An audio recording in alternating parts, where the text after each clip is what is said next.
Уважаемые жители республики, добрый вечер. Продолжаю информировать вас о ситуации по эпидемиологии. Сегодня в республике лабораторно подтверждено 2573 случая заболевания коронавирусом. Прирост за минувшие сутки составил 82 человека. Под медицинским наблюдением находится 1770 человек. Выздоровело 1140 человек. И за минувшие сутки выздоровело 39 человек.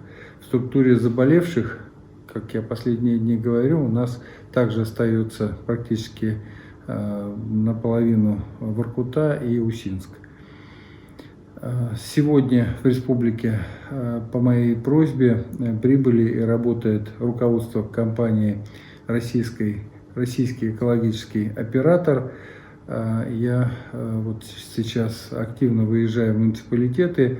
Везде практически первый вопрос – это удаление и вывозка твердых бытовых отходов. Поэтому я попросил нашего ведущего оператора российского приехать и разобраться, и помочь нам разобраться в системе сбора и складирования, хранения твердых бытовых отходов. Поэтому сегодня был большой такой рабочий день. Коллеги работали с нашими министерствами и с нашими операторами, с нашим оператором Ухта-Жилфонд.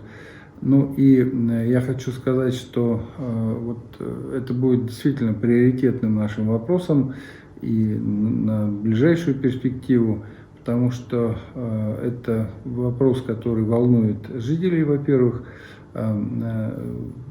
республики, а во-вторых, поскольку это же тарифная история, и это деньги, которые собирают жители республики за сбор и утилизацию отходов. Поэтому, конечно, мы заинтересованы в том, чтобы этот тариф не рос, а вот качество сбора, качество удаления от твердых бытовых отходов росло, при этом не нанося ущерба экологии.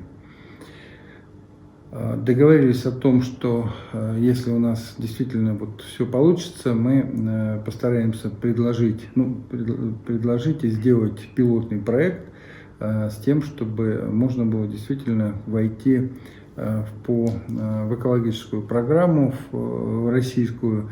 Тем более, что мы вошли в пилотный проект по арктической зоне на примере наших 4 районов. Это Воркута, Усинск, Инта и Усть-Цильма. Сегодня еще одна новость. Подписано соглашение о сотрудничестве между Республикой Коми и акционерным обществом Монди на 2020 год. И как раз мы договорились с генеральным директором предприятия Клаусом Пеллером, что компания выделяет республике в этом году 550 миллионов рублей. Ну и мы уже так обсуждали, что средства пойдут на реализацию, в первую очередь, социально значимых для республики проектов. Кроме этого, Монди СЛПК поддержит районы республики, в которых предприятие ведет свою деятельность. Часть средств будет направлена на создание рабочих мест, это тоже крайне важно, и будет помощь малому бизнесу, ну а часть пойдет на социальные объекты, это ремонт школ, детских садов, учреждений культуры, муниципалитетов. Сегодня принял участие в заседании рабочей группы Госсовета Российской Федерации, возглавляет ее Сергей Семенович Собянин, и выступил с предложением о поддержке лесозаготовителей. В связи со сложной ситуацией на рынке производства и экспорта пиломатериалов лесозаготовители республики несут финансовые потери, поэтому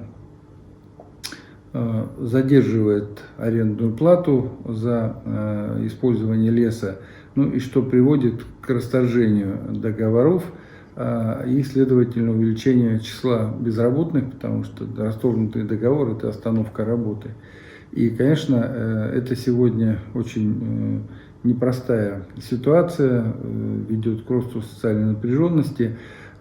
Поэтому я предложил ввести на федеральном уровне мораторий на расторжение договоров аренды лесных участков в связи с несвоевременным внесением арендной платы, а также мораторий на начисление соответствующих неустоек и пени в срок, и этот мораторий продлить до 31 декабря 2020 года. Также предложил утвердить механизм отсрочки платежей по договорам аренды лесных участков сроком до 6 месяцев. Вот инициатива была одобрена, и сейчас мы все это оформим уже документально и запустим в работу.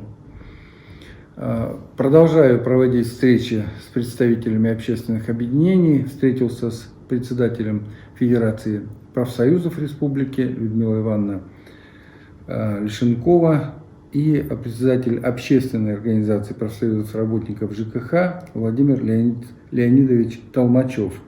Мы обсудили ход подготовки регионального трехстороннего соглашения между правительством республики, Федерацией профсоюзов и Союзом промышленников и предпринимателей республики на 2021-2023 годы. В документе нужно, и это будет обязательно определено, основные направления вот такой совместной деятельности. В первую очередь это по вопросам экономической политики, оплаты труда, содействия занятости, создания условий и охраны труда и социальной защиты населения. Еще одна новость, приятная новость. Жительница республики удостоена награды президента Российской Федерации. Виновница торжества – это Андреева Наталья Алексеевна. Она работает диспетчером воркутинских электрических сетей, и ей присвоено почетное звание «Заслуженный энергетик Российской Федерации». От всей души поздравляем Наталью Алексеевну с этой наградой. Уважаемые жители республики, сегодня это вся информация, которую я хотел с вами поделиться. Будьте здоровы, всего вам самого доброго, до завтра.